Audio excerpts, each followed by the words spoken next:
Hey, new SBS just dropped. Polipede works here. So SBS 104 is out.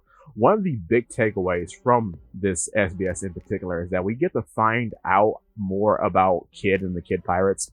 So basically, they're all from, well, all the members that matter. So Kid, Wire, Killer, and Heat. Wire is the guy that kind of looks like a cockroach and wears like a brown robe with like a headdress. And the pre-time skip, he has like two little horns sticking out this robe thing. In the post-time skip, he upgrades to 3. And then Heat was the cool zombie-looking guy that breathed fire back in Shabandi Archipelago during the pre-time skip. So the story about them is they're from a South Blue Island. Said South Blue Island was ruled by this big gang crime syndicate, and said crime syndicate killed Killer and Kid's love interest, which was the girl mentioned in a former SBS. I believe it was SBS 98. Her first name is Victoria, which is where the name of Kid's ship comes from, Victoria Punk. So it's actually named in her memory, which I think is really cool. And it's named in her memory because the members of this gang syndicate actually killed her, which drove Kid so mad that he united the gangs from around the island to issue a coup to take down the ruling syndicate. And afterwards, Kid found himself being too confined on this island, so he went out to sea with his 3 other buddies. This is super cool, but I gotta say, I thought she was going to be a part of his crew at one point, but no. Victoria is indeed dead. So Victoria is, I guess, his equivalent to Rosiante, or I guess his Sabo as well, you can say. But I wonder where he got the goggles from, because that's still not said. And I always likened his goggles to, like, say, Luffy's straw hat or Law's weird leopard hat. But maybe we'll find out more about that in the future. But it's a shame that we didn't actually get to see this in the manga proper during Wano, when we kind of really got introduced to Kid again formally. But, you know, maybe this will get fleshed out some more later on. But yeah, I always liked Kid, Killer, Wire, and Heat. I've been a big fan of Heat. Heat's really cool because he's just a zombie guy that breathes fire. I find that fascinating. Okay, but moving on. The structure of the red-haired pirates. The structure of Shanks' crew, the red-haired pirates. Okay, so basically, Luffy, without knowing it, made his crew exactly like Shanks's. Shanks's is a small main crew, and then he has subordinates, like he has a wider organization, but his rule over them is very lofty. They're just associated to Shanks and call him Big Boss, and call the close subordinates under Shanks Big Officers. So like your Lime Juice, your Building Snake, your Lucky Roo, all those are considered big officers, with Big Boss Shanks at the top, and his rule over them is very lofty. So they're associated with him, but they can kind of do what they want. Not unlike the Straw Hat Fleet, in which they're associated with Straw Hat, the main crew, the Straw Hat Pirates, but the Straw Hat Grand Fleet kind of just does what they want to do under Luffy's title. So Shanks' crew and Luffy's crew are the same. A small core crew that rules over a bigger syndicate, which is a bit in contrast with, like, say, not so much Blackbeard. Blackbeard is very similar because he has 10 Titanic captains, so he has like a close-knit crew. But Blackbeard also has like a proper base, which Shanks and Luffy don't seem to have. Like, Shanks kind of just hangs out at places, but I wouldn't call any of the places he's hung out before in the past like a base. They could just, I guess, by proxy, be under his protection because they're popular hangout spots for him and the boys. But I don't think he actually has a base, like how Big Mom has Whole Cake Island, Kaido had Onigashima, and by extension, I guess, Wano. And then Blackbeard has a Full of Lead Island, right? So, yeah. And then, yeah, Newgate didn't have a base either, did he? Now that I think about it, no. Newgate was very similar. But like Newgate, it seemed less of a friendship and more of like a parent and child relationship, whereas the main crew and then all of his associates saw him as a father, except for Odin. Odin was the only actual proper brother to Newgate, and everyone else was kind of just like a child under Whitebeard. So it's a big family thing, which then contrasts with Big Mom, because Whitebeard was a sort of figurative family, whereas Big Mom was was her literal family. There are very few members of the Big Mom pirates that aren't connected to the family proper. So, okay, that makes sense. And I guess by proxy, or not by proxy, but by comparison, Big Mom has the most territory, and she stays there the most out of anybody because she rarely like leaves. So, or well, she's left now. We have to see actually what her fate is at this point in the manga. But yeah, I guess she has the biggest territory, like collectively, it seems like. That's something to think about. Okay, so moving onward. Oda explains how Hiyori got onto Onigashima. Oh man, okay, my friend and I mulled over this for weeks because we thought Hiyori was Vivi. And well, that turned out not to be true, but it's kind of, it feels like a cop-out if I'm being honest with you. But okay, it makes some sense. Hiyori was hiding amongst Orochi's treasures that were attributed to the Beast Pirates, and then she just was transferred along with that when it was being transported to Onigashima. And she got intel that this happened during her many times at Orochi's castle. That works, I guess. I mean, it's whatever. Does it feel like a cop-out? Does it feel weird that we didn't get like a scene of that in the manga? Yeah. I do wonder, I'm not up on my anime. I do wonder if that got edited in the anime. Because if so, I'll take that. But yeah, I have to watch the recent anime episodes. But yeah, that's interesting. A bit disappointing that we found out about that way later, but it's interesting. I wish my friend and I didn't dedicate so much brain power to trying to figure out who that person was in silhouette, but it is what it is. It's fine. Okay. So Oda confirms the effects of Reiju's Raidsu again. A lot of people thought Reiju had a butterfly devil fruit, me included, or like some sort of insect devil fruit. But it turns out like Sanji in a way. Because it says here, though he adds that since Judge already made the bodies of his children to adapt to their respective powers from the start, Reiju can do some things like suck out poison without the need of a raid suit. So it's kind of like, I guess, powers maybe bleed into the individual Judge child, Vinsmoke child, for after extended use of the raid suit, which makes a little sense because after Sanji wore it, how many times? Like 3 times, I think. His body did actually evolve and adapt. So that does make sense. But the fire thing with Sanji still isn't explained, which is very interesting. Sanji's pyrokinetic abilities don't seem to be a thing that's applicable with the raid suit, because as you know, Stealth Black is invisibility. So I'm wondering, are his pyrokinetic abilities really are based off his passion? And then his passion just sort of manifests in the fire. It could just be that, because I believe that was a bit of a joke answer that was revealed in an SBS around the time of Enies Lobby. So, yeah, I mean, his passion could just burn hotter and it could actually be a physical manifestation, and it just is like that. But, yeah, that's something to really mull over.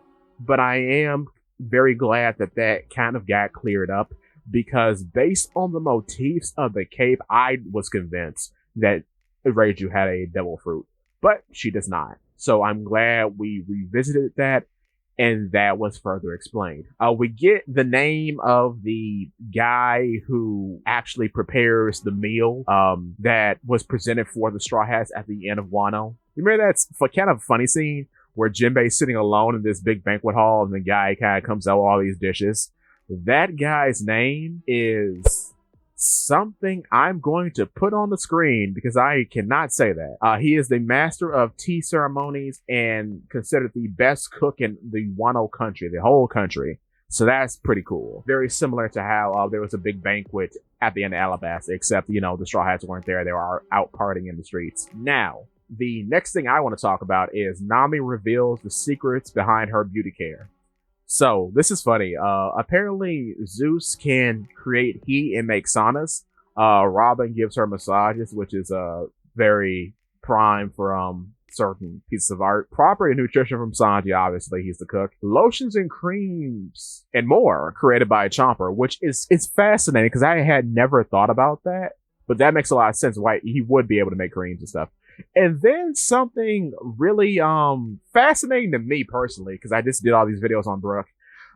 Hair care help from Brooke which makes a lot of sense because, of course, he would be into hair care because his afro is his prized possession.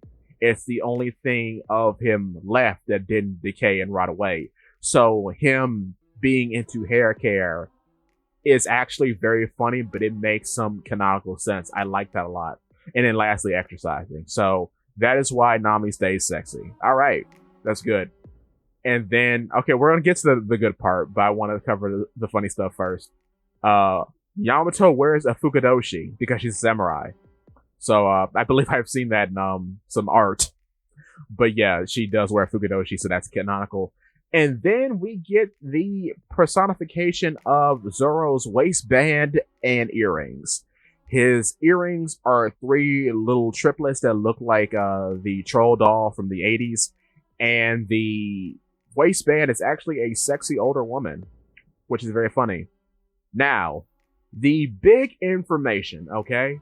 The big information. We get the names of the CP0 agents that wear masks. The first CP0 agents that we were introduced ever. So, the important one is the guy in the bowler hat, whose name is Gorencia. Gorencia is the guy that got smacked by Kaido when he interfered in Kaido and Luffy's fight. He's also the same guy that took the snapshot of Gear 5th for Luffy's new Warner poster. So with that being said, I'm going to come to the conclusion that he isn't dead. Yeah, that's kind of wild actually. So he survived the big smack from Kaido. Wild, because the whole picture of Gear 5th obviously happened way after the Kaido versus Luffy confrontation. So he's not dead. He's not actually dead. Wild. Actually wild. Now, Gizmondia is the guy that we see at the Levelly with Stussy, Lucy, and Kaku. And he's the tall guy who wears this sort of red mask with a white beard. I believe he's also the guy that gets bodied by the chain dude in that one filler that's connected to Film Gold. So that's funny. And then we have Maha. Maha is the guy in like this rounded mask. It's kind of like a tubular mouth, and he's holding his mask up like a sign. And then we have Joseph. Joseph is the guy in the white mask with a yellow, kind of like rough looking beard, and he wears a red and white striped hat. Kind of looks like a top hat. So those are your CP0 agents. There are still a few we don't know the names of. Recently we actually got to see Stussy and Kaku's masks. So they are of the upper echelon of the CP0 because all mask members are actually important. I'm very interested to learn more about Gorencia simply because he's the only one with a medal on his lapel, which is interesting, along with his very fancy scarf. But I'm wondering, how durable is he really, seeing as how he did survive the hit from Kaido? This actually gives me hope that these guys aren't indeed jobbers and they're actually important. Because I was under the impression, based on what happened to Gorencia and Wano, that our former CP9 boys were going to be the main focus. Also, important thing to point out, Khalifa and Bluno, as a film read, are members of CP0. So, Kumadori, the guy who used Life Return on his hair, that fought Chomper and got bodied by Monster Chomper, and Funkuro, the big round guy with the zipper mouth who got bodied by Frankie. They aren't confirmed to be a part of CP0 yet Spandam is, which is weird. And then, of course, Jaguar, the Wolfman that fought Sanji, not confirmed to be a part of CP0, which is a bit of a shame because I think Jaguar, to me, was the most impressive because he could move using Tenkai, and that seemed to be a very specialized ability that not even Lucy could do. So, very, very interesting. We have to see what happens with Jaguar in the future. I'm really kind of interested to see why he isn't a CP0 member, or what is the prerequisite for being a CP0 member seeing as how Califa and Bluno had lower Doriki than him, and yet they got promoted. So yeah, unclear. Kaku is a weird one too, because Kaku just has the giraffe fruit. He was second most powerful guy, I guess. So that's, I guess, a good entry on the resume. But I'm really wondering what are the requirements to get the upgrade. Spandam obviously got in simply because of nepotism, but the others, yeah, I don't know. Bluno maybe because of his abilities, because the Door fruit is quite the ability to have in any sort of assassin group, because you can simply just enter anywhere. So that is something to really make note of. But yeah, I wonder why Kaku. Did Kaku just get a recommendation from Lucy, seeing as how both of them seem to be on friendly terms both of the time? Yeah, I really do like, though, just as a general rule of thumb about this, that characters that we've met prior are still relevant in the present, because so many manga, once that guy's arc is done, the character's done, they're thrown in the waste bin with the rest of the trash. But that makes me glad that One Piece is like that, because Oda really does make a lot of cool characters. Califa getting the upgrade too is interesting, because I know her father was in CP5, I want to say. He was a Cypher Pole agent as well. So she could have got the upgrade based off of nepotism as well. And due to the Straw Hats' rising infamy, perhaps the sort of grand embarrassment of losing to them is sort of expunged, because they are a Yonko crew now, and at the time, before the time skip, they were a rising crew, a very notable threat. So yeah, that could just be excused, which brings into mind a very prominent question. If that's being excused, then why aren't all the CP9 members upgraded to being CP0? Because I guess the only one that can be sort of like juked on as being deemed as kind of worthless is Kumadori, because in the eyes of the world government, Chomper is still seen as the Straw Hat's pet. But then again, who knows if Kumadori even remembers that he fought Chomper, because I'm willing to bet he was probably concussed after being thrown like miles and miles from his original location and landing into pavement. So yeah, that's something to make note of. But yeah, I'm really digging SBS 104. It's good that a lot of kind of confusing things have been cleared up, and I am excited for the upcoming chapter that's coming out pretty soon. Oh, before I forget, the hobbies of the Flying Six have been stated. So, who's who likes to play card games and likes gambling. Black Maria likes boxing and romance, which, I mean, makes sense based on her fight with Robin. Not the romance part, the boxing part. X Drake is a reptile maniac, and he likes astrophysics, which is a very interesting hobby. So I wonder if he's going to be any sort of deal in this new Egghead arc that we're in, seeing as how we're sort of dealing with technology stuff here. But we'll see. Sasaki likes sake brewing, which of course he does. Ulti likes accessory crafting and bullying her young little brother, which is very funny. And then Page 1 likes fishing and just being left alone, which is very sad, but matches up with his personality. Lastly, it's shown that Joseph was actually the one escaping Wano, which we see he was using Moonwalk to fly away. So we don't actually know if Gorencia made it out from Kaido's attack, but he might have. We'll have to see. Because it's kind of weird that we didn't even get a name for this guy properly in the manga, and for him just to be off in the crossfire between Kaido and Luffy is a little odd. But we'll keep an eye out for him, and we'll see what happens in the future. And with that, that's all I have for you today.